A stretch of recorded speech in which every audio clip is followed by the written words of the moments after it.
So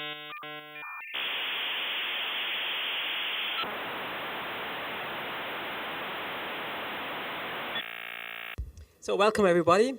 I'm very pleased now for our last discussion at the Vintage Computer Festival. If you've seen, we had already a similar discussion a year ago with other topics, but I think it belongs a little bit to the tradition of the Vintage Computer Festival to not just discuss about the computers outside, but also discuss about what it means to collect computer history.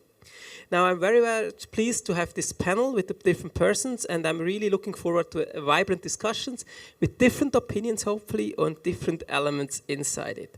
Now, let me first start and introduce you quickly by name, so everybody knows the name, and then everybody will make a short introduction in their own topic and what they're going on. So I start now, actually, it ordered almost perfectly with Stéphane, that's Stéphane Pitteloud from the Old Computer Consoles Club. Which will shortly briefly introduce then the Old Computer Consoles Club. Then next to him is Gleb Albert. He's assistant professor at the University of Lucerne, and he's also doing God papers. That's also a topic he will discuss about, the project where he collects what you will hear about, some stories around collecting computers. Then there is Dominique Landwehr, who already had a talk on Enigma today, but here is now in the role as for the Museum Intertechnikwelt, which will open on the 1st of December in Solothurn, Derendingen, I think, where you actually can visit many also computers in a museum, one of the biggest one in Technikwelt. Then there is Stefania Calcagno from ESoCop, from the European Society for Computer Preservation. He has also all the stuff downstairs. By the way, OCCC also, they're here. They're all here actually, interestingly. We collected them here with all their computers in there. And finally, Cédric Gaudin from the Musée Bolo, where you have the famous Smaki computer. And today, I think also Daniel Nico is here, who developed it once. Okay. So now what we do first is really a brief introduction round about the different stories and museums we have here, and then we're going to start with the discussion. I hand over to Stéphane as the first one, and I'm going to open quickly his presentation. And he's going to show us and tell us the story.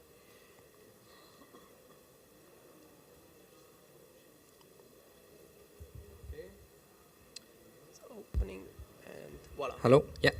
Okay. Hi, everyone. I'm Stéphane from the OCCC. I speak French, but I will try to speak a little bit English with you today. I hope you can understand me. I'm the president of the OCCC. What is the OCCC? This is an association that is based in Valais, in the French-speaking part of Switzerland. And this association was born out of the observation that our machines, our collectors' machines, were neither used or visible to the public. We met us and we told us, well, we have many machines, but we never use them. We never display them. Therefore, our goal was to make it visible to the public. In our association, we have about 20 enthusiasts that collect many different things, computer consoles. What we do is to organize one meeting per month in Martigny. We have a room where we can store some materials, make some exhibition, make some reparation on it. It's a very good time that we spend together.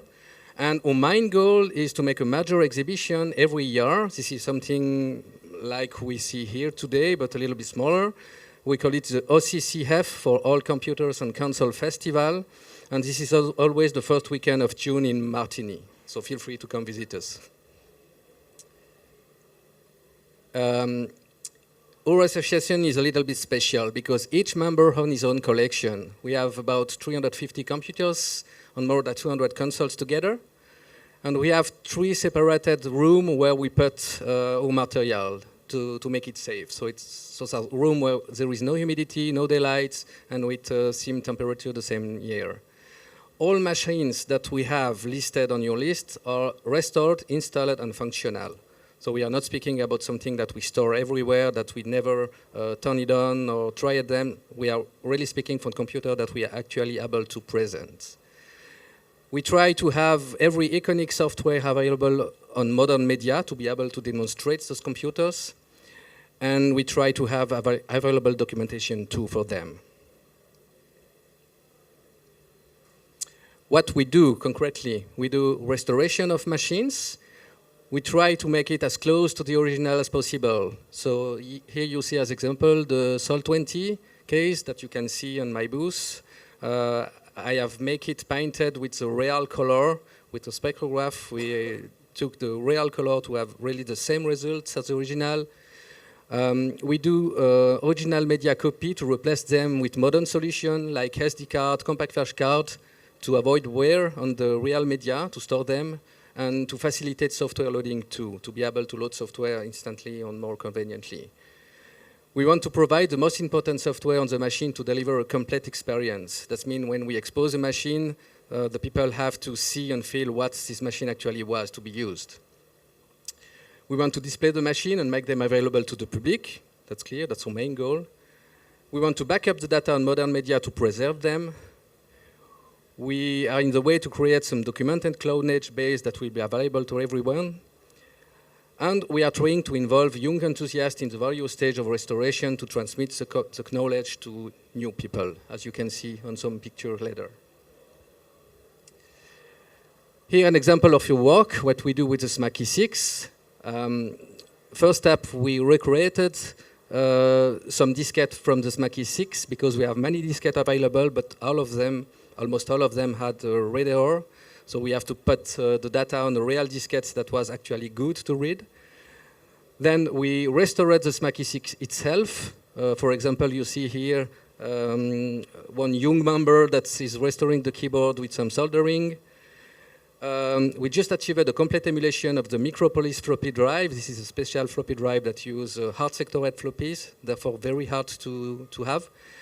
And that means that we have now a digitalization of our 90 floppy disks that are possible to run directly on this emulator. That means you can just plug the emulator on the SMACI 6 and run the software directly without having to relying on old and unreliable medias. That means we have now together all 6 SMACI 6 that are in working state and usable to display. The final one. Some other examples from what we do. We make sometimes themed exhibition. Here the SMACI exposition exhibit that we do 1 year ago in Martigny. We support some schools projects, like you can see here on the pictures. When children want to present specific in the school, then we help them and provide the knowledge and the computer to help them to present this. And of course, we participate in other events like we do today here at the VCF. And that is. Thanks a lot. So you have a first glimpse of the OCCC Computer Consoles Club. Now I hand over to Gleb, Albert, with his got papers in a way. Tell us, what are you collecting and what's your initiative? Hi, my name is Gleb Albert. I am assistant professor at the University of Lucerne. I used to be at the University of Zurich for a long while actually. I'm a historian specialized in, on the one hand, Eastern European history, on the other hand, the history of home computing. And why I'm sitting here today is because of this small initiative of mine, which is running since 2015 and has set its goal to digitize and preserve, well, mostly paper artifacts of computer subcultures. Maybe a few words why I basically had to start this initiative.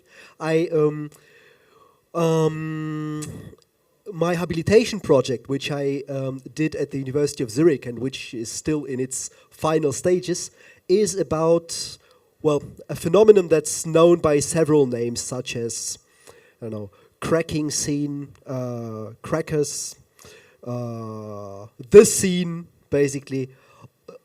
What in the end led to what we know nowadays as demo scene, but what started with teenagers, mostly male teenagers, competing in who breaks copy protection of the latest game first and spreads it with a intro as fancy as possible and gains fame in the home computer world. Well, when I started to research this youth subculture, I quickly realized that you cannot explore this subculture just by the digital artifacts alone, because this is like the facade, the outside of this culture, while all the internal communication, at least until the early 90s, happened through analog means. It happened through telephone conferences, through letters mostly. so-called snail mail or disk swapping and so on. So you could not write a history of this culture without having access to this kind of historical sources. And at first I didn't even dare to believe that these sources still exist. I mean, I saw a few like paper magazines, a few paper flyers, invitations to copy parties, but I had no idea that there are still like dozens of veterans who still have their paper correspondence in boxes in their basements. So I had a treasure trove to work with as a historian, but of course the problem is if you are a historian you have to make everything transparent. Like if you quote something, of course your reader needs to know where can I look it up to, you know, to see whether this particular historian is interpreting the source correctly or not. So basically in the end I had to do some sort of preservation project to make my research transparent. So in 2015 I launched this. Got Papers, which was like a call to veterans and still active sceners to provide me with their analog artifacts of their digital subculture. And basically this is the front end, this is just the blog where I post the newest editions, and the high quality scans themselves together with some metadata are preserved on an FTP server called Scene.org, which is like the most important Demoscene file preservation server, but which is hosted by the University of Rotterdam. So there is some long-term preservation connected to this. So it's not just some random website that will go offline in 10 years or so, at least. I hope not. And so just to show you what I'm actually talking about, what sort of papers, I just printed out some of the artifacts and I will just pass them around. Like these are not the originals, so don't worry, you can, like, there's nothing valuable about these particular papers, you can even keep them if you want. So just to give you a quick impression what this is. I mean, why it is so important to preserve the paper and analogous artifacts of computer cultures, I think this is maybe something I can say a few words in one of our next like thematic question rounds. So I will just stop at this point. Yeah, you can see the URL there, gotpapers.scene.org if you're interested. And yeah, that's it for now. Thanks, Gleb. So I would hand over to Dominic Landwehr, who's talking for the Enter Technikwelt, which is opening the 1st of December. So maybe we see each other there at the opening or somewhere in between. So Dominic, let's tell us. Okay. I did myself a research, a PhD in the scene of the cryptographic collectors, and I published a PhD thesis in 2007, and ever since I stayed in touch with the people collecting technical artifacts, and so I got very close involved up to an extent with the Enter Museum, which initially was just a huge personal collection. When they opened 15 years ago at the main station of Solothurn, a shop that looked a little bit like a technical antique shop and a museum, they got more and more approached by collectors who were just more than happy then to dump their entire collections at the house of Felix Kunz and the museum. And so they went on collecting. Nowadays they have over 30,000 objects, but they do not just collect computer history, they also collect broadcasting, television, entertainment, hi-fi, and last but not least, for some reasons of personal hobby, film cars from past 50 or 60 years. So when they had to leave the building, which they initially bought from the Swiss Train Association, they got so much money that they could actually start to build a new museum, and this new museum will open up by the end of this month. And now the new museum is much more than just a collection, but it should be a real museum, combined with a sort what we call Schaulager, a public available accessible depot, which certainly will be very interesting. But for me, in my personal assessment, the most interesting thing is very similar to what you have told in the beginning, is to be a hub for collectors and a hub for people involved. So there is a group there who is doing, they're running an analogous television studio, or they repair arcade games and so on. So it's a sort of a extending network, and they have very sophisticated atelier workshop with extremely sophisticated instrument, excluding X-ray machines to analyze the material which they have received, and they will over time become a sort of a competence center for restoration of old technology. They're not afraid to get things running again because they know they have every item several times, and they have a collection of 2 million spare parts and 50,000 electronic bulbs. So it's a big thing. How it will develop and what eventually is going to be, in the end, it's a private museum, and I think they will very much respond to what they experience, and I'm looking forward to see that growing. So now I hand over to Stefania for the European Society for Computer Preservation. Hello everybody. I'm the president of the European Society for Computer Preservation. It was created in 2015 from a bunch of passionates from several countries: Switzerland, Italy, Germany, and right now we are about 100 people involved, more or less. We maintain and preserve 655 different computer models. We have about 4,000 ordinate computers. And why we are there? Because we have 3 goals. We like to feed the community with documentation and everything which shall be used to maintain functional and active old computers. We restore our computers and try to let them work in the exhibitions like this, because every time we go, every time we make something, we show computers, we simply light up a computer, 40 or 50 years old. Sometimes it burns. It's normal. So it's difficult, and it's continuous restore job every day, every time. We have to restore a lot of computers. And the third goal we have is to let the young generation knows about how we come from a huge computer like this room making 2 + 2 in 5 minutes to have anything ever done by the human species on our hand in a smartphone. Okay, the road from the huge computer to the small one. Every computer has the same philosophy from the beginning up to now. But there is an history which shows how we lost the knowledge of what is inside the computer is. Okay, we had it, we don't have anymore, and we would like to let all the new generations know about that. Thanks a lot. So now for the final one, Musée Bolo in Lausanne. I hand you over, Cédric, about your museum. I switch it to English so people can read. Yes, okay.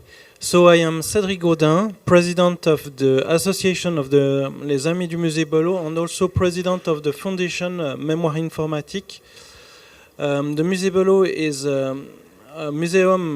We are located at, our exhibition are located at EPFL. We have a small exhibition place. It's 300 meters square, so it's not so big, but the collection is quite big. We have nearly 1,000 square meters of equipment, computer equipment. We focused mainly on computers, so we collect computers only.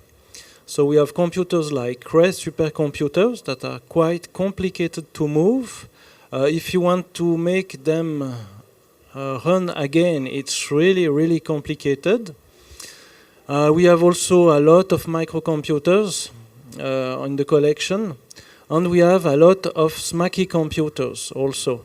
So today we have a project this is day to preserve all the history of SMACI computers and all the history around the SMACI, because there is also the Scrib, the Dauphin computers, the Crocus. There is different computers made by Professor Nikou and his team, and we want to preserve all this history and to show to the people all what has been made in Switzerland, because in Switzerland we made a lot of things. There is professor like Jean-Daniel Nikou, but also Professor Wirth that did Lilith computer and used the first usable mouse was one of the first usable mouse was made in Switzerland, and this mouse was born in the laboratory of Professor Nikou and then was sold by Logitech. So this is some of the success of all this history, but this is only a small part of this history. And there is all the rest of this history that is quite interesting. So we try to preserve this day. So we have a project for preserving history of SMACIs, and it will start next year. Yeah, just to remind you, you can watch really the SMACIs downstairs, and it's really a special element that brings us to the first question. Like, if you look at what people collect, we see many people collecting computers. We have often less an issue in getting Macintosh, for example, or other computers, but we have more issue in other computers. And there's my question for you. How do you select objects to your collection? Why? And what do you don't collect as a collection? So what would you say, I don't collect it at all because it's everywhere, and what do you say, I collect it? So how do you select what you collect? Who wants to start? Okay. So at Musée Bolo, the collection started as a private collection, as the same as Hunter or other people. And with the time, it becomes so bigger that we decided to create a museum and to show the SS computers sometimes working alive, because it's more interesting when you have the software doing something with the real hardware. It helps also people that is doing emulators to see how the machines react, the different revision also of the computers and so on. So at the beginning we collected a lot. It was a bit unorganized collection because it's private collections. So depending on the feeling of the collector and his interest and so on, and now more and more we are a strategy how to collect things, what we want to collect, what we don't want to collect. So we focus on Swiss computer because we are in Switzerland and nobody will talk about Swiss computer except Swiss people, simply. If you ask American to talk about Swiss computer, they will say, oh, this is a SMACI, and that's it. So you have not the history that goes with this computer. And also computers that have made the history in Switzerland, like Cray1. The Cray1 we have in the exhibition is the first of Switzerland and also the first of France. So this is a historical piece of computer, and this is the two acts we have. And then we have all other computers depending on the state, on the amount of unit we have in the collection. If we have 10 computers, maybe we'll say no and redirect some donors to other people that can take care of their computer. And if we have only 3, we'll say, okay, we'll accept. So there is a decision that is taken based on if it's Swiss, if it's rare, if it's we already have in the collection. So it's a strategy how to collect now. Okay, well, it's difficult to say there's a strategy to collect or not, because many of our machines comes from donations. So it's not our choice, it's something else. What we try to collect, what we try to preserve is computers that made history, that changed something. It was before and after, okay? Like Amiga 1000, like Apple I, like Altair 8800. And there was before it was in a way, after it was in another way. But also computer that completely failed, because we can learn from failures, like Osborne 1, the Osborne effect. They said they have Osborne 2, before it was ready. And people didn't buy anymore Osborne 1 and Osborne did say greetings, hello, and bye-bye, no? That's studied also in university as an effect of marketing effect, wrong. So also failures can teach something. CDTV from Commodore, it was completely wrong in time when it appeared on the market. It was too early. And too early didn't sold. And Commodore had great problems because they didn't sold 1 million pieces they thought to sell. So it's difficult to say something that made the history in a good way or in a bad way. In any case, it's something that made history, I think. It's very interesting to listen to you because my feeling is that there are many similarities. In the case of Ender, this was initially the private collection of the founder, who is an entrepreneur, Felix Kunz, who just basically didn't want to throw away his old Apple computers and his old machines, and he just collected them.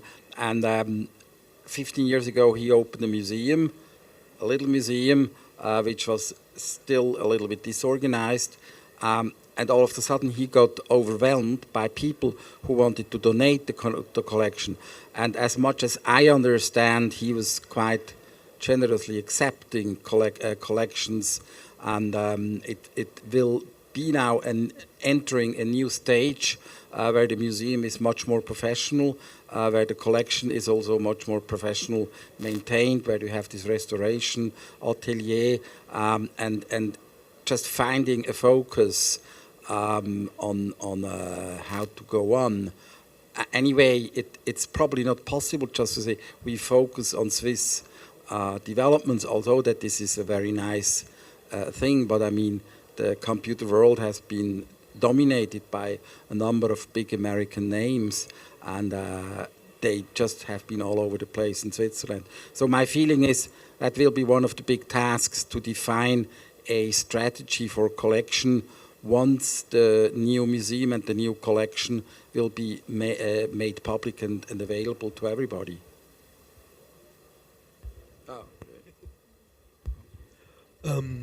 Well, I mean, as for what to collect and what not to collect, I mean, my project has this maybe unfair advantage towards the other projects that are present here, that it's a purely virtual archive. Well, it's not purely virtual. I mean, some people, they send me scans, some people send me the real documents, which I have to scan, or my student assistant has to scan. And sometimes I have to send them back, sometimes I'm allowed to keep them. So there is a shelf in my university office with some of these documents. But in the end, like, I mean, what we really store and exhibit, it's digital, it's virtual. So I do not have to spend that much of a thought on like whether there is room for like one more flyer or one more letter, unlike a museum that has to decide whether we take on this computer or not. I mean, the project is specialized in a way that what I do preserve is it has to be related with subcultural or alternative usage of home computers. So, such as, I don't know, documents related to hackers, to crackers, to demo sceners, in a way maybe like to some gaming cultures. But just to give you a concrete example, a simple paper game manual, like I would not scan it and preserve it, not only for the copyright, due to the copyright issues, but also due to the fact that you can find it somewhere else as well. But if the game manual has some handwritten notes by some cracker who tried to crack the game, for example, then it's another matter, of course. What the project is limited by, of course, is the workload. So basically, this is a one-man project. Like there were some volunteers helping out at some point or another, but no one really stick to the project. And I mean, at some points, I had the privilege to be able to employ a student assistant who helped me with the scanning. Now it's the case again, so it will go forward a bit more. So there are still like couple of gigabytes of unprocessed scans that have to be like cataloged, and metadata has to be added. And the point is also, like, if you want to, let's say you have some correspondence between like two computer freaks, and you need to find out from when this is. I mean, more often they didn't put dates on the letters, not even years. So sometimes you have to research about the games that are mentioned in the letters to at least be able to say, okay, this letter must be, I don't know, after April 1987. Or if some cracked versions of the games are mentioned, then you can look up in the databases when this particular crack was released by a particular group. So it's a bit of a detective work. And I mean, this is what limits this project a bit. Yeah. So, Stéphane. Okay, so the first thing that is important to understand about the OCCC is that the OCCC itself doesn't have any material. It doesn't own any material. Instead, this is each member that owns his own collection. Therefore, we can have many, many different strategies because we have members that are focused on something else. For example, we have one member that is really interested into PlayStation 2, but only that. But you can cope that he has everything that rely on this platform. You can ask him anything, it will tell you. Another example is Marcel Prizy, that is with me here. His main approach is everything that touches Unix system. He's very well talented on such system. He can install SGI, he can install everything that you want. And this is something where I'm not so profi. I am personally more an Amiga fan, so I am collecting more Amiga stuff. But I must say that in overall, we have a big conception about what we want to do to display. Because what interests us is, after all, the history of computing. So we try to have everything that is relevant from an historical way. I mean, every machine that is well-known, like Commodore, Atari, but every machine that come on the market before, like the Sol-20. And we are focused on other marks that are not so well-known. Maybe the SMACI, because this is something that we like to, like the Musée Bolo. We like to preserve the system. But we are active on other things like maybe Japanese computer. This is a totally other market that is not so well known in Europe. We have many machines from this market, and we have many things from Russia, ex-USSR. This is very something specific that you have to learn to preserve. And I think your main force is that we have so many members with so many different goals that we can provide almost everything that you want. That means if someone comes to us and asks, hey, we want to make an exposition about, I don't know, about sportive events, or we have to make a school project, there is a good chance that we can find something in our collection, in our members that fits the needs. Well, this is it. Yeah, thanks. So you have the impression it's very diverse, very structured versus less structured, driven by people, what they're interested in or personal interests. So as you see, that's very also diverse in here. What I want to go on the next question, if you look at the Vintage Computer Festival, we actually celebrate these old computers. And one part which is important on those computers, those are tools that we interact with. So it's very important that the people not just look at them and say, like, it's in a cage, I can look at them, that they interact with them, they play with them, they use those stuff. Now I ask for your museums, how do you do that, that you guarantee that we not just look at the object, but we also can access them? And what do you mean by access? What it is important for you? What should they be able to do? Like, okay, I begin. So, the first thing is that our main goal, like I said in the presentation, is to make this event, the OCCF, once a year. And we did this because we wanted to show our computers to other people. The main discussion for about 5 years when we curated the OCCC was that we have many computers, but they are stored somewhere and we don't use them. So the fact that we give us a goal with a date and a theme for the exposition, well, then we have no choice to take this computer from the storage, make them work, make them available to the public, and to preserve the software. And this is the way we have to go forwards. And this is the first thing. The second thing is that we have, we want to provide computers not only in a display way, but in a working state. I take a simple example. If you take two computers, the LISA and the Tandy TRS-3, when you look at them, you have one that is gray and the second that is another color, but you can tell the difference if you don't know the difference between the two computers, if you are not a collector. But suddenly, if you fire them and make the operating system running on them, then you see that one is a simple DOS, and the other one is one of the first graphical system available to the public. And this makes a big difference. Therefore, we think that it's very important that make the system available to the public in a way that they can try them and understand them, what it means to be able to use them, what it was at those time to use those computers. And yeah, this is a little bit what we do. Okay, thanks. Any other comments or comments on his view? Well, I think, we have a problem, but everybody has, which is the competence. The competence to fix and repair all stuff is not available to the major part of the new generations. And also, more of a competence, we don't also have pieces, the spares. So what we shall do? We must be creative. We shall create. I think Stéphane showed the case of a soul. No, you did it. It was something creative. We have to be creative. We have to have competence, and we need to have a generational change. We must teach new generations how it worked. Otherwise, we will lose the possibility to let and maintain available to the public those computers. It's very important to have this generational change. And we are very happy to have a lot of members which are 20 or 30 years old, not like me, sadly. Because, I will give you some.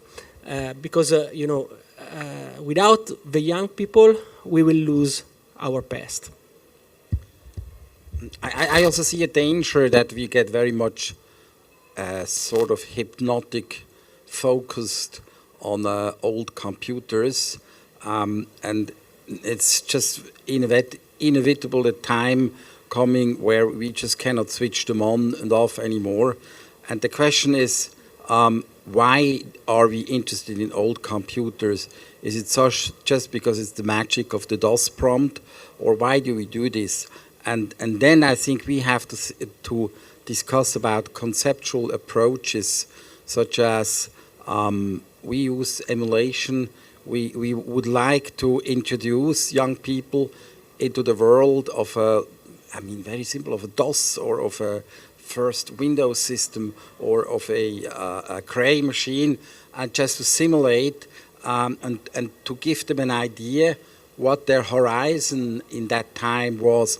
And I think this conceptual approach is very important. The objects are important, of course, but we should not stop. We should not stop at the magic of the objects, because they, at some point, they become a fetish. Somebody wants to reply on that one? Cédric? So I think it's really difficult to put in hands working computers of collection, because as museum we need to preserve the object, and these objects are really difficult to preserve for the long term, because this is plastic. This is there is metallic parts. This is more or less okay. There is chemicals with acids, battery, and things like that. So it's really difficult to preserve, to maintain alive. And there is the grease on the finger. Depending on the plastic, you broke the plastic when you touch the computer. So it's really difficult to put in hand a computer of a collection. You need to have maybe 10 of them. You decide to keep 2 to put them alive again, so that people can touch these computers. But they will be damaged after a certain time. And you should take care of that in the strategy to make computer available to people. So, and this is something that you need really a strategy when you do that, because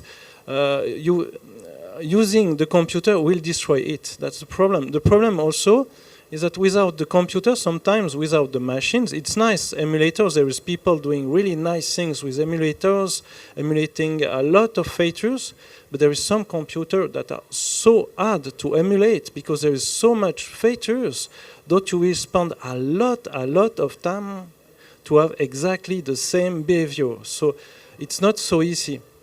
And emulators sometimes can replace the real machine, but not always. And that's why you need maybe sometimes to have alive computers to see what it is doing with the software, to make software alive. Because the software has been written, sometimes you have only the object code, not the source code. And you need to, if you want to see what it is doing, the easiest way is to run the code simply. And this is why you need also machines for research, for example, for researchers to try. If you think about Museen, the people from Museen use a lot of tricks inside the demo. Sometimes it's not possible to run the demo on, if you have a Commodore 64, depending on the model of the seed, you cannot run the demo. So you need really to select the right computer and so on to make the software running the same way as it was at the origin. So sometimes it's really difficult. And this difficulty is bigger when you give the computer to the young people that know nothing about phones, where you need to compose the number with the old phones. They don't know how to do. So you need to explain them how to do, even with old computers. Otherwise, they will take a look, say, okay, it's a computer, and go to the next one. And this is a bit, a pity, because they need to know about the history of the SS computer, the history of the people that make also the SS computers, because there is really nice history behind each object. And this is what we try to make at Musée Bolo. We have some piece we can show to the people so that they can touch the computer. We know that they will maybe destroy the keyboard. We will repair. That's life. But we have also some piece that we keep from in the collection in a clean, in a controlled way, so that we can preserve for the long term also. So we need both, I think. I would like to respond to what Dominic just said, and also in addition to what you, Cédric, said. I mean, emulation is great, and I use emulation a lot, like in my everyday work as a computer historian. And so, I mean, to be honest, I have my Amiga and my C64 in the cupboard and haven't looked at them for years. But the problem is, if we rely only on emulation, and from a perspective of a cultural history, we failed to grasp many of the everyday practices of home computing. So, like on the emulator, maybe you can play the game, you can run the program, but you do not grasp, for example, how long it took to copy disks on a home computer. And this is really crucial, like if you research the cultural and social history of home computing. For example, for me it was really surprising to get to know from like memoirs and from oral history interviews what a social and sociable practice it was to copy disks. Like when kids went to their friend's house and copied disks, you could not do anything else on the computer. So there was a really lovely quote in a memoir I read where the guy said the most likable, the most popular person was not necessarily the one with the most games, but the one who was able to entertain his guests in his children's room while the discs were copying, because otherwise it would be a very boring affair for 10 minutes, 20 minutes and so on. And I mean, this is a crucial part of the user experience that you cannot get through emulator, because on the emulator there is no effort whatsoever to copy something, to load something. So, of course, if you're just interested in the technical side of things, then you can rely on emulation, but not if you are interested in the cultural history of computing. Just one speed thing, and then I discuss between each other. Because another thing which is crucial for us is the feeling. The feeling. We right now have a real studio, a 90 studio, music studio. Okay, it's the same. You can feel the same thing with an Atari playing music on different keyboards, drum machines, and whatever. It's a feeling that you can't have with an emulator, because the software, Cubase, is almost the same today. It's not a big difference, no? But the feeling is completely different. It's important to have a user experience, like you told. This is something very, very, very important for us, and I think for everybody, and for the machine. And I give you the word for the machine. You know, I was part of, so I'm totally happy with your way to do, and it's very, very important, as you told. Anything as it was. We swapped, okay, a game when we cracked it by modems at 2,400 baud, and we stayed at the phone for 1 hour and a half until I sent my file to my friend saying bullshits for 1 hour and a half. And that's an incredible part of the history that must be preserved, I think.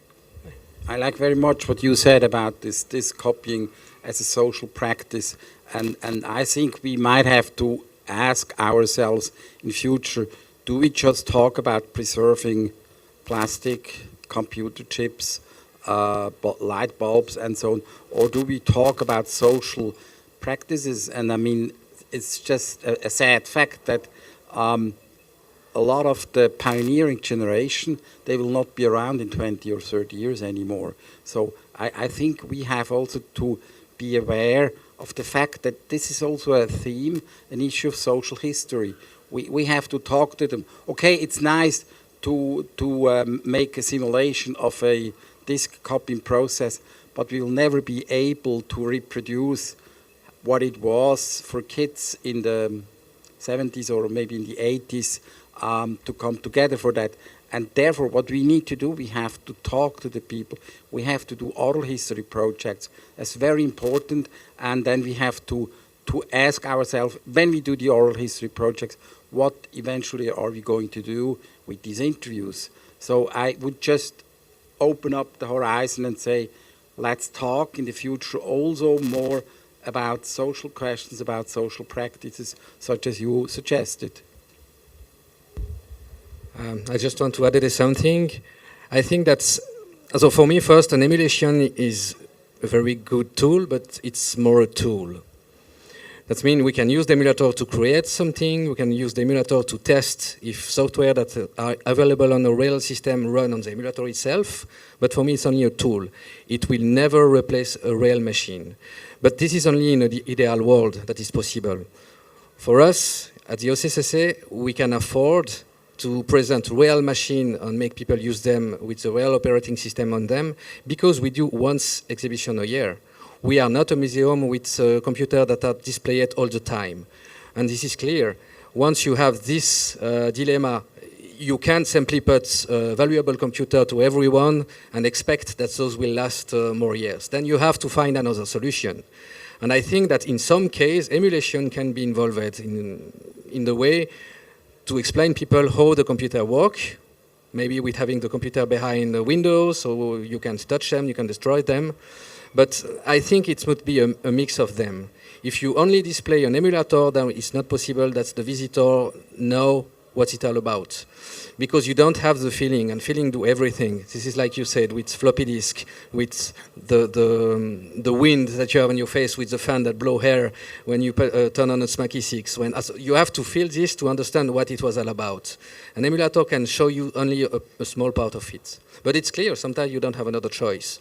I take a simple example. You have to take in account what machine we are talking about. If you take an Atari ST or an Amiga 500, it doesn't matter if you retro-write it and make it available to the public. Even if someone destroys it, it doesn't matter, because you have dozens of them behind the door to replace them. But you can do the same. You can't do the same with a Smaky 6, because we don't have enough of them. It is not possible. Yeah. So I see many possibilities and many goals. We have to adapt them. We have the luck nowadays to have the possibility to use some software emulation. I think that FPGA emulation as a simulation, it's not emulation, it's simulation, can be something very big in advance. And I see, after all, maybe we can do a SMACI once in FPGA to be able to run the operating system without using the real computer. It's something very, very interesting. But we just have to do it. That's the only one problem. Stéphane, it's not so easy to make a FPGA functional. You know that Commodore 65 has an FPGA, as an emulator of Commodore 64, which is not functional after 8 years of development by Commodore.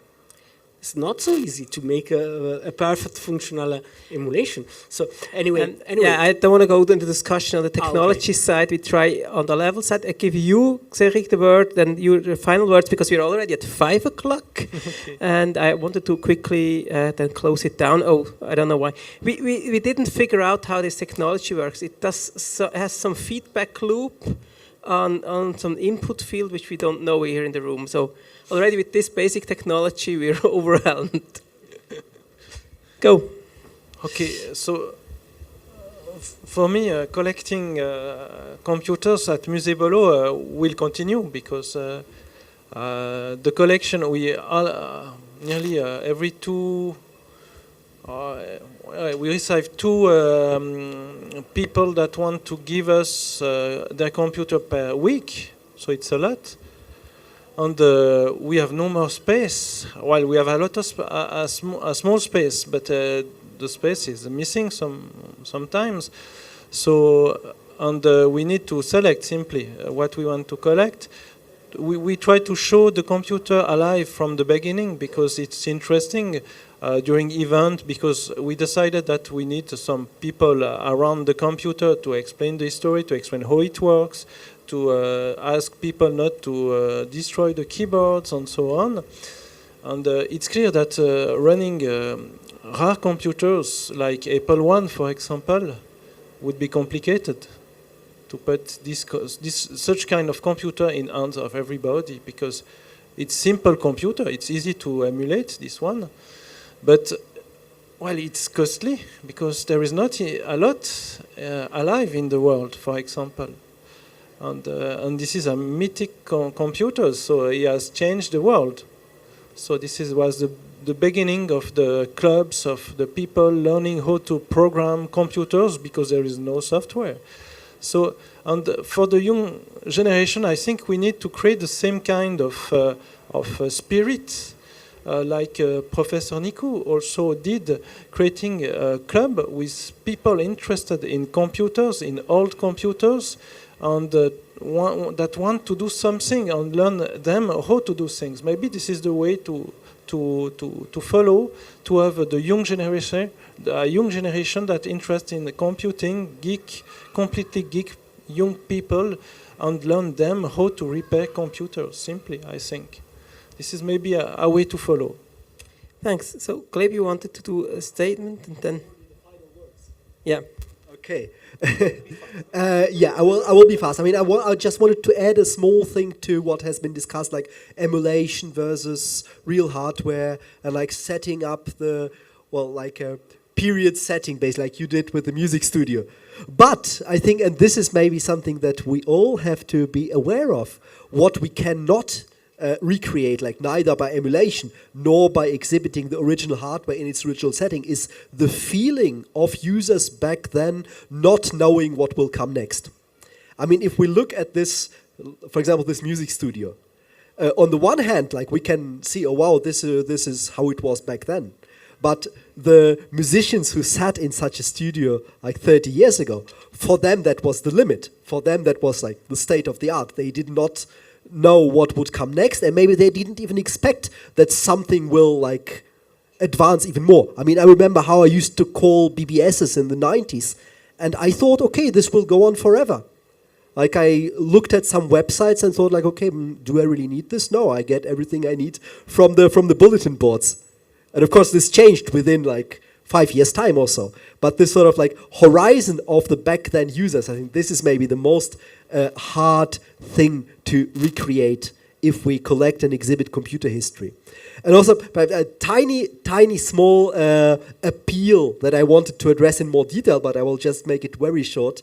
At least from a historian's point of view, what we urgently need are more paper documents from the early era of home computing. I mean, I'm doing just a tiny part, like dealing with these computer subcultures.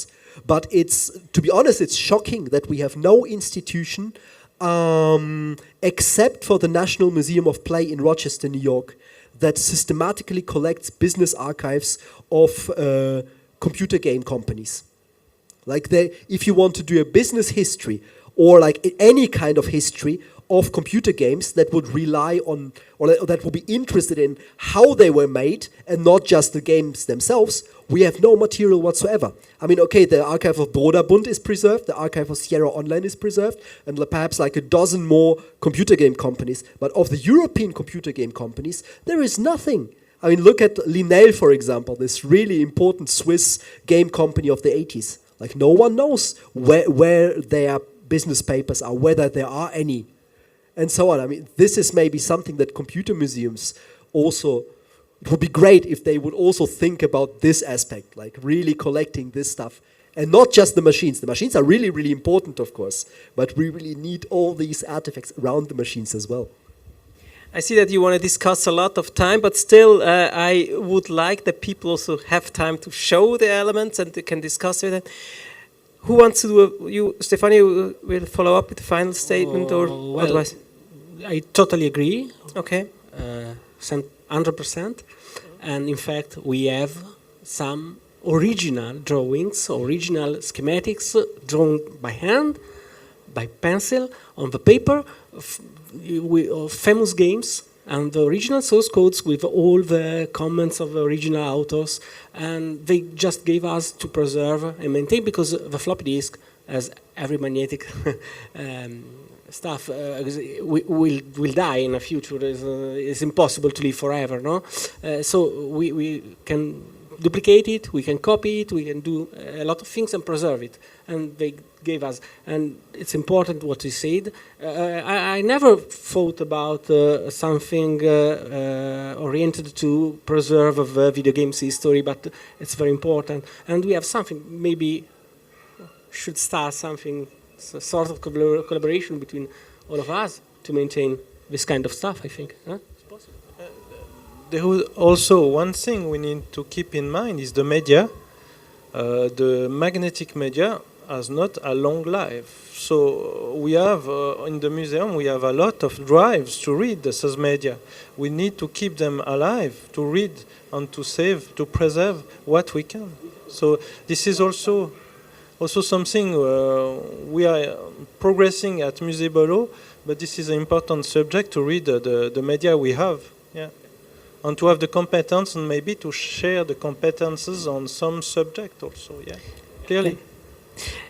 So, yeah, I think all of you agree on that. That's also the basic idea, basically, about this collecting computer history panel, that you start discussing between each other, or that others from the audience, which are also collectors, sometimes I see from what I know, start discussing with you, and that we can actually do a follow-up in 2024, again, always at 4 o'clock, on talking between some exhibitors about some topics on collecting computer history. So thanks a lot. Use the time. You can discuss with them. They're downstairs, in front of Smacky, Atari. You also have a Smacky actually there, in a way, or here in the room, or Enigma in the room there over. So thanks a lot for joining the panel, and an applause for the panelists.